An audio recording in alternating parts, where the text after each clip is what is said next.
Hey everyone, welcome back to Gates Tech. I'm Jer, and if you haven't seen my last video, go ahead and hit pause on this video and go back to the first one because today's episode is going to be a continuation of the last video where we started breaking down the PS5 Spider-Man 2 video game story for Easter eggs and references, and you don't want to start off in the middle of the story, or maybe you do. In that case, go ahead and keep watching, but this is your official spoiler warning.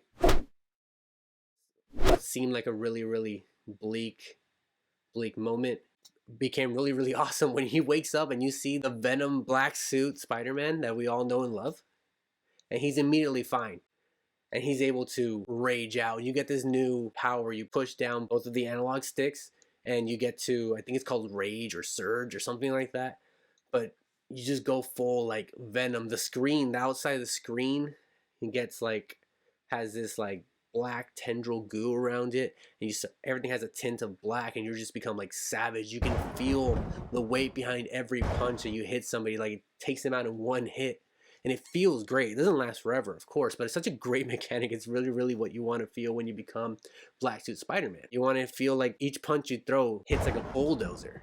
So Peter with the black suit finishes everyone else off. They clean up and they get everybody out. Harry at this point is unconscious because it was the thing keeping him alive, and they get him back to the Emily May Foundation, where they talk about what happened and they acknowledge the black suit, and Peter assures him that somehow they're going to get the symbiote off of him and back to Harry so they can keep him alive. He tries, he puts his both arms out and tries to like will the symbiote over to Harry, and it looks like it starts working for a minute or two, but the symbiote says no and goes back to Peter. For now, they agree that the most important thing is to stop Kraven. So Peter's able to track him to this fancy banquet type castle thing and wonders how he's going to get in. So the Venom suit, the black suit, automatically goos and reshapes into an actual suit, a black and white suit with a black bow tie. And he's able to walk in the back door and pretend to be one of the waiting staff.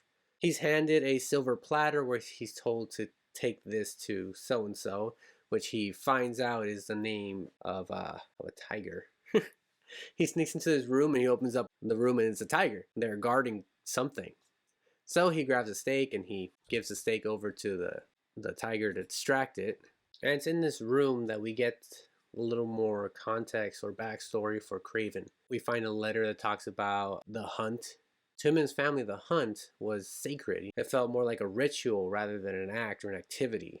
We also find some drugs there, some pills or chemotherapy. So it seems like Kraven has cancer, this terminal illness, and he knows he's going to go soon, which would help explain some of his motivations in the game. Later on in the game, you find out that his goal is actually to hunt something that kills him. He wants to die doing what he loves, which is hunting, performing this ritual. It's his life. It's a way of life. He wants to die doing that before his body weakens. He wants to die at his peak knowing that he was bested.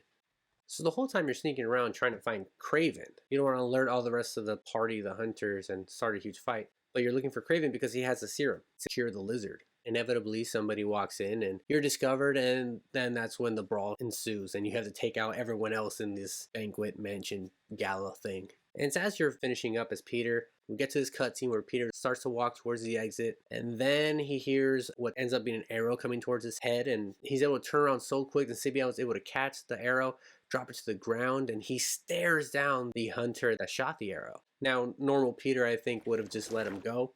The hunter saw the seriousness in Peter's eyes and he dropped the bow and started to step away. But no, the symbiote couldn't let him get away, so he aggressively reaches towards him, grabs his body, and throws him out a window. And we get the first bit of Dark Peter that we were going to see more of later on. So Peter gets to track Kraven over to this graveyard. And after you beat the hunters that are patrolling outside, you get inside this chapel or church. It's very dark, and you kind of hear footsteps like Kraven lurking up in the rafters. So you jump up to the rafters.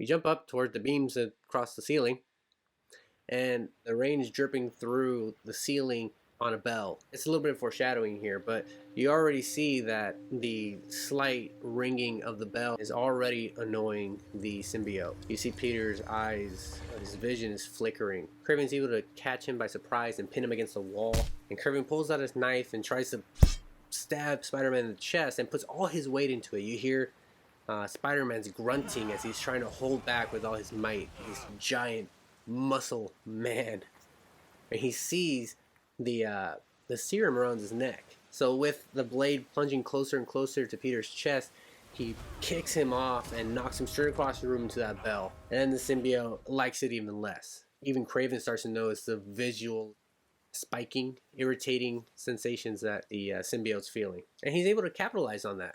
Spider-Man shoots a web over to the necklace and pulls off the serum, and then Kraven kicks the bell, and it sends him to the ground. The symbiote starts to like freak out and scream. He's on the ground rolling, trying to cover his ears. So Spider-Man gets the hell out of there. You know, he has the serum and he's done. So Peter immediately tries to get the serum back to the Emily May Foundation, where he and Harry can work on the antidote. But while they're there, the hunters track them down and they start tearing up the place. Of course, they go after Spider-Man, but in the scuffle, the place is destroyed. Fires are everywhere, and the building starts to break down. Peter is able to grab Harry and get out of the building, and they run outside. He de-suits and becomes just Peter, just in time because they're watching the place burn, and a helicopter lands behind them. And of course, it's Norman Osborn. The first thing I thought was that he was going to come out yelling at Harry, demanding answers for what happened, making him feel responsible, and like he's a disappointment probably. That's what I expected. That's what we've always seen, I feel like, from Norman Osborn character in previous properties. But we didn't do that here. He seems very sincere, and he asks if Harry's okay. And Harry starts to apologize for the damage. He says, I don't care about that right now. I'm asking if you're okay. Which is really, really sweet, and something we haven't really seen from the Harry and Norman dynamic. After that, Harry hands over the antidote and Peter swings off to go track down Connors. And he tries to track him down over at his home. So Peter swings into the bedroom and starts to snoop around. You snoop around the kitchen and you start to see claw marks everywhere. You know the lizard has been there and he's trying to cure himself. Right, you see vials and test tubes of blood on the kitchen counter. You solve a puzzle in order to gain access to the lab and see security footage of what the lizard was trying to do. So he sees on the security camera that the lizard left. So he's on his way out, but before he can get out, he can hear cars pulling up, and it's the hunters again. They're outside and waiting for Spider-Man to come out. So then we actually get the scene from the trailer in which he comes out and the symbiote's ready to go and he messes up all the hunters that are there for him. So after he takes out all the hunters, he hears over the radio that the lizard's been tracked to the Harlem Fish Market. So he calls Miles and has him meet him there. Miles gets there first and the hunters get there, and now you're playing as Miles trying to get into and clear out this fish market, clear out all the hunters. So once it's cleared out, he's able to look around, and yes, the lizard definitely has been there because this place is trashed. There are broken pipes, walls, lots of rubble. You're making your way through the building, and you get an actual jump scare in the Spider-Man game where you open up this door and you find a giant lizard face, but it's actually just his shed skin. So after that, Peter comes in with his black suit. He's being a little more distant and quiet than usual, you know, because the symbiote's taking over more and more. And Genki's able to take over one of those vulture drone things, and they figure out a way to track the lizard. Peter puts a vial of his blood into the vulture thing, which has an onboard scanner, whatever that means, and they're able to track the lizard that way. So the lizard takes off, breaks through a wall, runs past our Spider-Man, and dives into the river and starts swimming just underneath the water. And that's when you get the gameplay footage from the trailer, where Black Suit Spider-Man and Miles are swinging along the river and along with the flying helicopters, jumping from jet ski to jet ski, and it turns out they're chasing the lizard.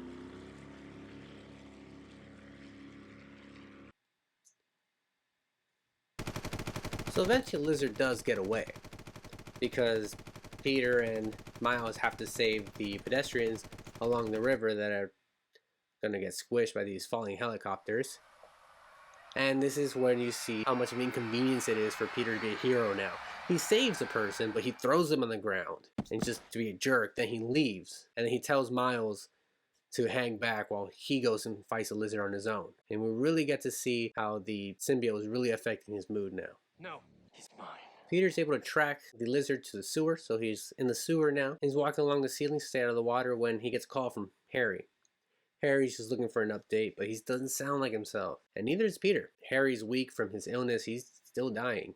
And we see that when he stands up on his end, he's walking with a cane. And although Peter says that once he finishes sticking the needle into the lizard to cure him, then the suit's going back to him, even though he says that, doesn't sound too sincere. So Peter continues to explore the sewer, looking for the lizard, tracking him as he goes along. And he goes from the sewer through this broken tunnelway that leads into an abandoned subway line. And this abandoned subway leads to a hidden lab. And it reminds me a lot of the hidden lab that Peter Parker's dad had in the Amazing Spider-Man 2 film, right? The Andrew Garfield one. It looks a lot like that lab. While you're exploring this hidden lab, you see some of the background research that Connors did when he was working with the symbiote and trying to get him to bond with Harry in order to heal him. And you find this piece of meteorite. It's kind of like diamond shape and has like this jagged swirl in the middle. And that's when the lizard comes out of the shadows and tackles you through a wall. And you're in this maintenance tunnel for the subway line, I guess, or the sewer. And that's when you get to the lizard boss fight. Now it's really repetitive, right? And most boss fights are, you got to weaken him with these toxic fumes, seems like, before you can wail on him. And then once he gets recovered, you got to do it all over again. And you do this plenty of times until he's defeated.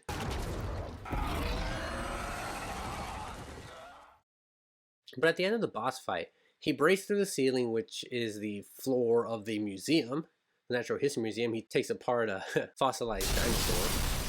And then you chase a lizard through the city, which is very, very fun. It reminds me of when you had to chase Black Cat through the city in the 2018 game.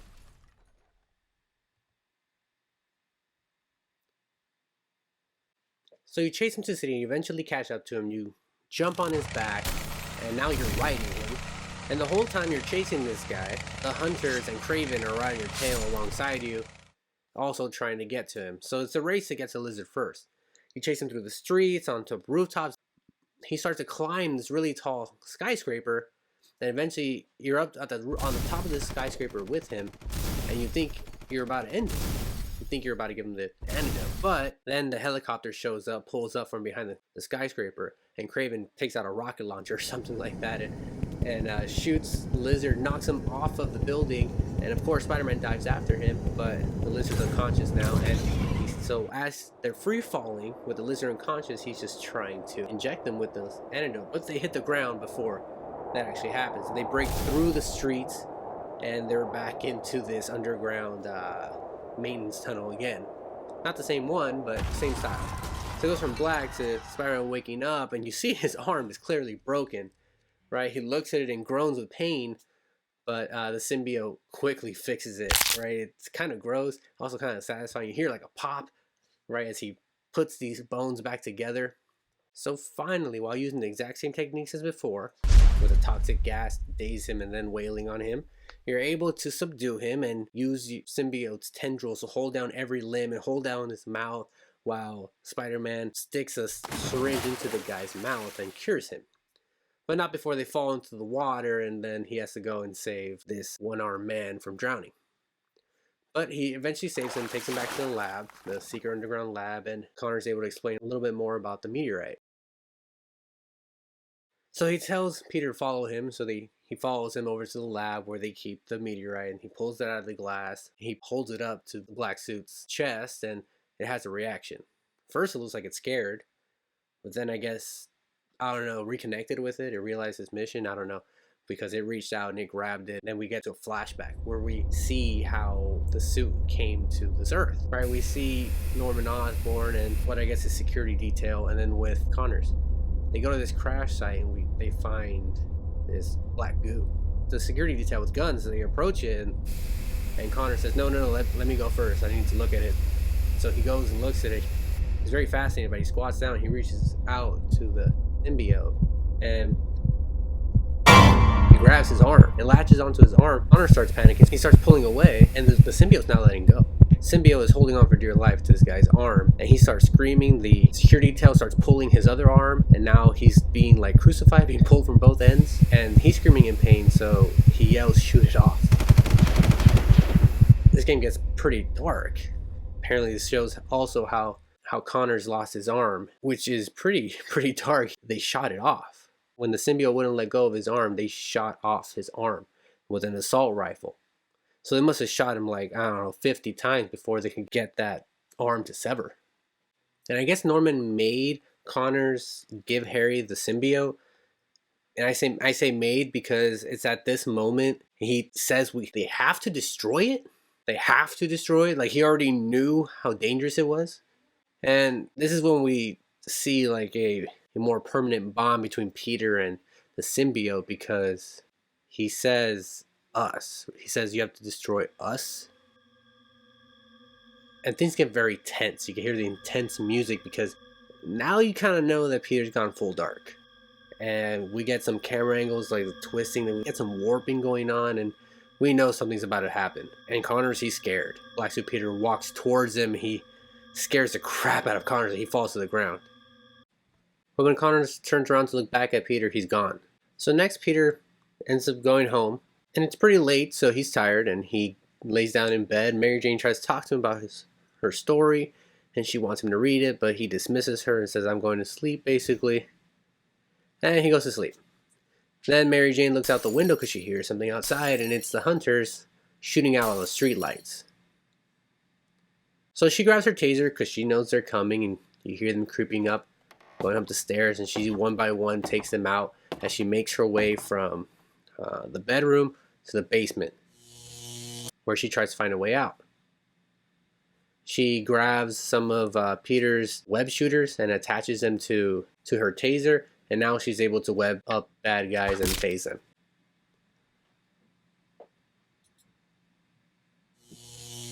She makes her way out of the basement, and she's now outside and sees all the hunters, and she sees Peter, or I'm gonna call it the symbiote, sees the symbiote grab a guy, throw him on the hood of a car, and roar at him. And now Mary Jane realizes this really isn't Peter anymore. But while Peter goes off and fights other hunters, leaving her basically helpless, it's up to her to fight her way out through the streets, webbing up as many of the hunters as she can and tasing them, knocking them out. She calls Miles for help, or texts him actually. So MJ finds Peter in this construction area where they're building new homes, where he's tearing up these hunters. She makes her way through these houses over to him. Peter passes by her, almost not acknowledging her, like he doesn't even recognize her, doesn't even give her any attention. He swings off into the distance, and Miles catches up with MJ, and she sends him after Peter. So now you're playing as Miles, and you find yourself following Peter to this more construction area under a bridge, where you fight more hunters alongside the symbiote, who's just wants to do damage, wants to beat on people, not necessarily looking for bad guys or good guys. Peter finds himself inside of the tunnel. It's under construction, and Miles is just outside of it. MJ calls up Miles and tells her that she's on her way, and to make sure and trap herself inside the tunnel with Peter. Miles reluctantly does as she says, and he traps Mary Jane inside the tunnel with Peter. Now it's dark inside this tunnel. You got flickering lights. It's really creepy vibes.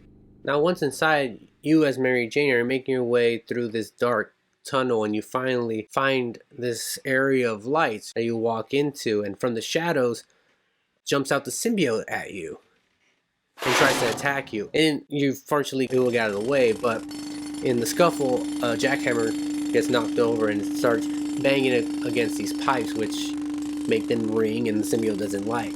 He latches himself to the ceiling, kind of like the Exorcist, and MJ smashes the jackhammer so it stops. Peter and the symbiote fall to the ground, and it seems like they've been able to calm down now. The symbiote mask recedes back, and you see Peter's face, and MJ goes to care for him. Now at this time we cut back to Miles, see what he's doing. He's still fighting the hunters. He's fighting the hunters, and he's making his way through the crowd. But then there is a distress call, saying, "Spider-Man, help me! Spider-Man, Spider-Man, help me!" And he looks up, and on top of this crane's this guy waving, this construction worker, and it looks like this crane's about to fall over, and this guy needs help. And the only one to help him right now is Miles. So Miles jumps over to him, grabs him, and is ready to save him. And as he has his arm around him, he stabs him literally in the back with some syringe, which seems to knock him out. And he's struggling to stay awake as Kraven lands right next to him, and presumably he's taken captive. Next, Kraven orders the helicopter to hover in front of the bridge and just unload bullet after bullet on the rubble to break through it to get to the symbiote. Now MJ's inside with Peter, hearing all this going on, and she's desperately trying to get him to wake up. She tries to wake him up, but she can't. So she goes and grabs her taser and shocks him. Peter, I guess, is starting to wake up, and the only words he says as he staggers up to his feet is says MJ. Run. And so she starts running, because the symbiote is after her. He's out for blood. He's running full speed, destroying things on the way, and she's trying to parkour her way through this obstacle course of rubble, trying to get out of the tunnel and out of harm's way. She's able to tase him and distract him for a second as she turns a corner into this walkway where she finds an emergency exit, and she's able to get out.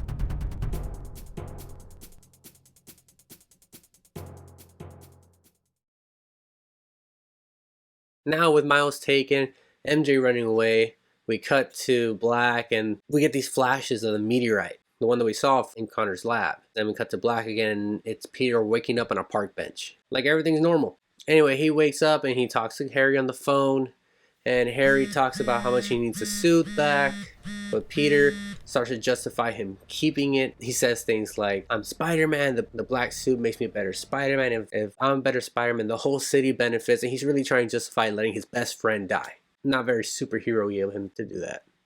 So Peter ends up going to go see Harry at his house, and of course Harry looks like crap. He's so pale, his eyes are dark, got bags under his eyes, he's walking with a cane, he looks so weak. Now first Peter says, "Hey, what's up?" And Harry says, "I need the suit back." And he gets defensive. Then walks in MJ, and then she starts asking him what he remembers from last night. She starts talking about how the suit's not making him himself anymore. And now he's definitely feeling like they're ganging up on him. So he immediately gets defensive and brings up her article saying that something's up with Spider-Man. And he takes it as a personal attack, makes her feel guilty. He screams at both of them and then walks out. On his way out, he hears Norman Osborn in the lab. He's desperately trying to find another cure for Harry because he doesn't have the black suit anymore. And Harry's not going to tell him that Peter has it. So he's working on the cure and he's giving up. He's losing hope. And I gotta point out, this is really human moments from Norman that we don't usually get in other properties. You know, he's actually acting like a father, really very caring father. So much so that he thanks Peter for being such a good friend to Harry. He tells him that he's felt like a son to him. Right? He reaches out for him and he gives Peter a hug. He talks about how he watched them grow up together, how proud he is of Peter. And of course, this is the perfect moment for Harry to overhear and start to get a little jealous of Peter. He thinks that he's taking all the attention from Norman and that Peter is the favorite son. So he goes back to his room where MJ's waiting on the couch, and he's obviously upset. Upset is an understatement. He's pissed. He walks into the room and he's so angry that he throws his cane at a window and breaks the window. Right? No matter what it does to him, because he can't walk without it, so he falls down. But he's just so pissed. And he tells MJ to leave. Get out of here. Just leave. So Peter's gone. He left. And he's doing the Spider-Man thing, but he's being real jerk. With the black suit, he's Spider Jerk. Rio, Miles' mom, calls him and asks him if he's seen Miles, because let him know that Miles is missing. And Peter couldn't be more distant. He just says, "I'll look into it." And seems rather annoyed that Rio's calling him at all. But he says that he'll find him. So now we join up with Miles, where he wakes up inside of a cage. And he's able to use his abilities to break out, and he finds himself like in this brick castle dungeon thing, where he walks out and there's cages for every member of the villain hit list that Kraven made. Anyway, he's able to fight his way through this castle, and eventually make this way into like this lobby area where there's a red carpet leading to this door and a bunch of these hunters on the side just pounding their staffs like it's a ritual's about to happen. And they're not attacking, they're encouraging Miles to walk down the red carpet past this door. Now he opens up this door and this giant like kind of like a greenhouse, a little outdoor area with a skylight, and it's in a makeshift arena. The buildings around are surrounded by hunters, by Kraven, and at the other end of this courtyard is Martin Lee.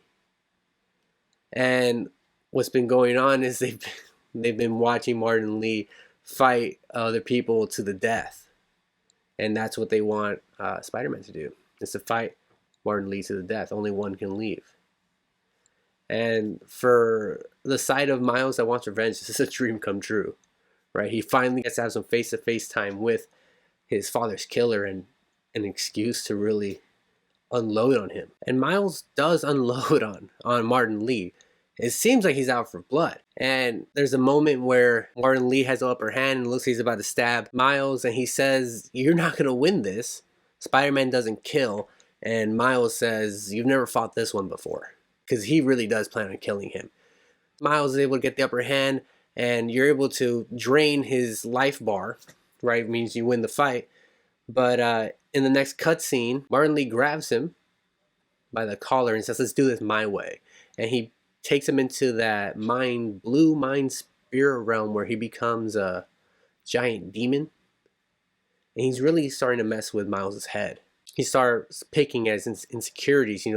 You see Peter Parker Spider-Man in this blue dream demon world saying that he's unteachable, that he tried all his best, but it's still not good enough. He sees all his friends and family saying he's not good enough. You even see his dad talking to him. Seeing his dad starts off as a really sweet moment for him, but it's quickly ruined when you realize that his dad starts saying things like, "You're a coward, Miles. You're a stain on our family. You're a disappointment." And of course, this is just his insecurities in his head. And despite how much it hurts, because obviously it does hurt his feelings, he's able to say, "No, this isn't real. This actually isn't happening." He doesn't believe that his father would say that to him. But the emotion's getting to him, and he actually learns a new power. He gets a little upgrade in his powers. So it's in this mind dream world that Miles is able to figure out what's been going on with him. He's able to confront Lee and tell him that it's not his father's death that's been holding him back. That he realizes now that it's been himself holding him back. And he's done with that now. He's able to get the upper hand on Lee and use his Venom power to shock both of them out of this spell or dream state. And now they're back in the real world, in that arena, in that greenhouse courtyard thing. So Martin Lee's exhausted, obviously. And he falls to his knees and he surrenders because he knows he's going to lose. Spider-Man walks up to him, looks like he's ready to kill him. And he grabs him by the collar and picks him up. And right before he does anything, he whispers into ears, "Find Spider-Man." And he kicks him? Yeah, he kicks him all the way up to the ceiling through a skylight to just hit the edge of the wall so he can pull himself over and run, get out of there. Meanwhile, Miles is captured by the remaining hunters, and Martin Lee presumably is able to escape. But did Martin Lee actually make it off of the compound? And if he did, is he going to go and contact Spider-Man so that he can save Miles? And what's with the meteor with the spiral center? And is Harry gonna die now that he doesn't have the symbiote? We still have so much great story to cover in this series, and including Scream, Carnage, and another symbiote that I'll tell you about when we get there. So for those of you who stuck around, thank you so much. I really appreciate it. And I hope to see you guys in another video. I'll catch you later.